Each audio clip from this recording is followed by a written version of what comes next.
Welcome friends. इस video में हम डिस्कस करेंगे म्यूटेबल स्टोरेज क्लास के बारे में।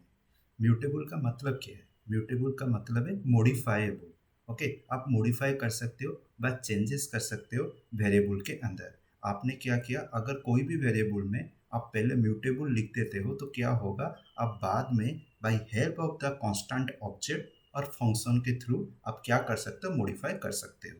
तो कांस्टेंट एक बार डिक्लेयर हो गया तो आप उसको चेंज नहीं कर सकते, क्योंकि कांस्टेंट को चेंज करना इम्पॉसिबल, बिकॉज ये ऑलरेडी ट्रूथ बताया गया है कि अगर आप कॉन्स्ट कीवर्ड यूज़ करते हो आप कभी भी मॉडिफाई मॉडिफाई कर नहीं सकते। ठीक है, ये चीज़ आपको याद रखना है।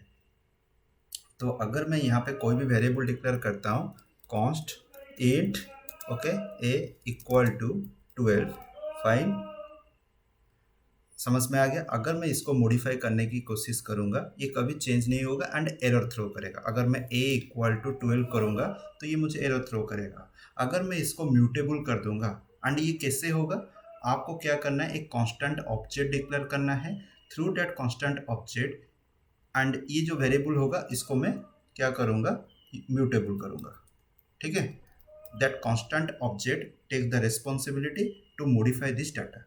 ठीक है, इस प्रॉपर्टी को ये चेंज कर सकता है। एंड ये मोस्टली हम क्लास एंड स्ट्रक्चर के थ्रू हम ये जनरली करते हैं, परफॉर्म करते हैं। तो चलो देखते हैं कि क्या इसमें मेन फंक्शनलिटीज है एंड ये कैसे काम होता है। ठीक है, sometimes there is a requirement to modify one or more data members of a class and structure. Okay, structure and class का स्ट्रक्चर जो कंसेप्ट है आपका सी से इंट्रोड्यूस हुआ था, एंड क्लास जो कंसेप्ट है ये जनरली आपका सी प्लस प्लस में यूज हो रहा है। क्लास एंड स्ट्रक्चर का डिफरेंस क्या है आप आगे तो पता चलेगा, अब जब पढ़ाऊंगा मैं आगे कि कैसे क्लास एंड स्ट्रक्चर डिफरेंट होता है एंड उसका जो स्ट्रक्चर के हिसाब से कैसे डिफरेंट होता है। लेकिन क्लास जो कंसेप्ट है स्ट्रक्चर से इंट्रोड्यूस हुआ है। तो ये क्या बोल रहा है, अगर आप कोई भी data member class and struct का अगर आप चेंज करना चाहते हो और मॉडिफाई करना चाहते हो मोर एंड डाटा मेंबर, तो const function, okay, you don't want to function update your other members of a class and struct. अगर क्लास का दूसरे मेंबर्स को आपको अपडेट करने की जरूरत नहीं है। कॉन्स्ट फंक्शन के थ्रू आप क्या कर सकते हो, आप अपडेट करवा सकते हो क्लास एंड स्ट्रक्ट का। ठीक है, ये कॉन्स्ट आप यहाँ पे एक फंक्शन बता रहा है। ठीक है, even though you do not want to the function to update other members of class and struct, this टैक्स can be easily be perform by using the mutable keyword. अगर मुझे मॉडिफाइबल करना है मेरा कोई भी क्लास का प्रॉपर्टी को, तो आप एक कीवर्ड यूज कर लो म्यूटेबल। तो ये क्या करेगा, अलाउ करेगा data members of a constant object to be modified. तो जो भी कांस्टेंट ऑब्जेक्ट्स होगा उसको मॉडिफाई करने के लिए हेल्प करेगा। कैसे, when you declare as a const function as a const, okay, तो यहाँ पे कॉन्स्ट को एज ए फंक्शन बताया गया है। दिस पॉइंटर एक होता है, this pointer pass to the function becomes constant. तो फंक्शन के अंदर हम दिस पॉइंटर के थ्रू हम पास करेंगे जो भी कांस्टेंट करेगा। Adding mutable to a variable allows to constant pointer to change the member. तो तो क्या होगा, वेरिएबल के अंदर म्यूटेबल ऐड करने की वजह से तो ये पॉइंटर क्या होगा, चेंज होगा वो पर्टिकुलर मेंबर के थ्रू। तो यहाँ पे ये दो कंसेप्ट बताया गया है। आप क्लास ऑब्जेक्ट के थ्रू ये कॉन्स्ट यूज करके कर सकते हो, नहीं तो आप फंक्शन के थ्रू कर सकते हो। तो यहाँ पे फंक्शन के थ्रू मैं नहीं बताऊंगा, क्लास ऑब्जेक्ट के थ्रू बताऊंगा। उसके बाद फंक्शन के थ्रू हम कैसे म्यूटेबल कर सकते हैं ये बताऊंगा। ठीक है, तो पहले हम क्लास के थ्रू देख लेते हैं ये कैसे काम करता है। समझ में आ गया, मतलब एक कांस्टेंट को अगर आप मॉडिफाई करना चाहते हो तो during the struct and class में डाटा मेंबर्स जो होते हैं, तो वहाँ पे जो प्रॉपर्टीज डिक्लेरेशन होता है, अगर वो डाटा मेंबर्स और प्रॉपर्टीज को आप मॉडिफाई करना चाहते हो तो वहाँ पे आपको through constant object, through constant object, object यहाँ पे आपका जो डिक्लेरेशन होगा ना वो कांस्टेंट होगा। ठीक है, तो ये जनरली क्या होगा ना, अगर म्यूटेबल को ही ये जनरली मॉडिफाई कर सकता है, जो वेरिएबल म्यूटेबल है उसको ये एक्सेस कर सकता है, मॉडिफाई कर सकता है।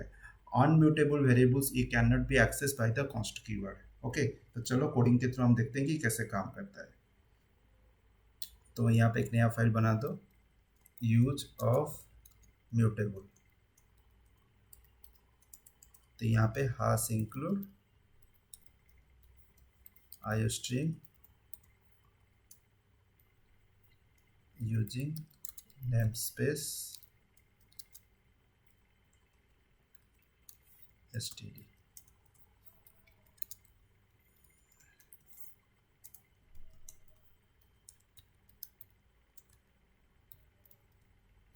ओके, हो गया।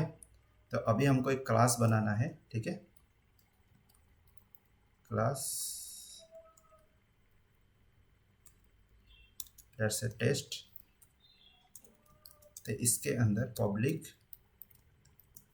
एंड इसके अंदर दो वेरिएबल आप डिक्लेयर करो, इंट एक्स एंड म्यूटेबल, जो कि मैं मॉडिफाई करना चाहता हूँ इंट वाई को।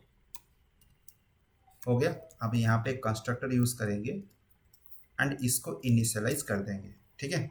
आपको इतना ज़्यादा दिमाग लगाने की ज़रूरत नहीं है, इनिशियल अभी हो, अभी मैं ये सारा चीज़ बताया नहीं हूँ, लेकिन आगे ये सारा चीज़ बताऊँगा। अभी यहाँ पे ये तो थोड़ा सा याद रख लो, कंस्ट्रक्टर क्या होता है। जब आपका क्लास का ऑब्जेक्ट क्रिएट होगा, ये कंस्ट्रक्टर इनिशियलाइज क्रिएट होगा एंड ऑटोमेटिकली इनिशियलाइज करेगा क्लास का जो भी प्रॉपर्टीज़ है। यहाँ पे इसको हम बोलते हैं डिफ़ॉल्ट कंस्ट्रक्टर, क्योंकि इस कंस्ट्रक्टर के अंदर आपका जनरली डाटा आपका यहाँ पे इनिशियलाइज हो रहा है एंड यहाँ पे आप कोई भी पैरामीटर भी पास नहीं कर रहे हो, ठीक है। तो इस कंस्ट्रक्टर के अंदर हमें क्या कर रहा हूँ, दो प्रॉपर्टी को इनिशियलाइज किया हूँ, एक म्यूटेबल, एक आपका नॉर्मल मेंबर, ठीक है। अभी हम क्या करेंगे, मेन फंक्शन के अंदर एक कॉन्स्ट ऑब्जेक्ट क्रिएट करेंगे, कॉन्स्ट टेस्ट देन t1। अभी क्या करेंगे, ये तो हो गया। अभी t1 डॉट वाई करके इसको हम क्या करेंगे, इनिशियलाइज करेंगे डिफरेंट डाटा मेंबर में, डिफरेंट डाटा में इनिशियलाइज करेंगे, ठीक है। उसके बाद मैं प्रिंट करूँगा, तो t1 डॉट वाई। ओके, अभी मैं रन करता हूँ तो क्या होता है, देखो, म्यूटेबल स्टोरेज क्लास, ठीक है, हो गया आइडिया। तो अगर मैं इसको रन करता हूँ तो देखो क्या आता है, आपका अभी रिसेंट जो अपडेट हुआ है वही डाटा दिखाएगा 23। अगर यहाँ पे मैं एक चीज़ चेंज कर देता हूँ, अगर मैं यहाँ पे t1 डॉट एक्स करता हूँ इक्वल टू 34, तो आपका अभी जो ऑब्जेक्ट है क्या है, ये आपका कांस्टेंट है, कांस्टेंट है। इस वजह से हम एक्सपेरिमेंट कर रहे हैं by help of the mutable keyword. अगर कांस्टेंट ऑब्जेक्ट नहीं होता तो हम ये चेंज नहीं कर पाते, ठीक है, क्योंकि कांस्टेंट को चेंज करना इम्पॉसिबल है। तो कांस्टेंट है तो प्रॉपर्टी आपका म्यूटेबल किया गया, उसी म्यूटेबल को ये एक्सेस कर रहा है। नॉर्मल अगर ये एक्सेस करना कोशिश करेगा, क्योंकि आपका ये कांस्टेंट ऑब्जेक्ट है, अगर ये नॉर्मल प्रॉपर्टी को एक्सेस करना जाएगा तो क्या होगा, आप यहाँ पे देख सकते हो t1 डॉट एक्स।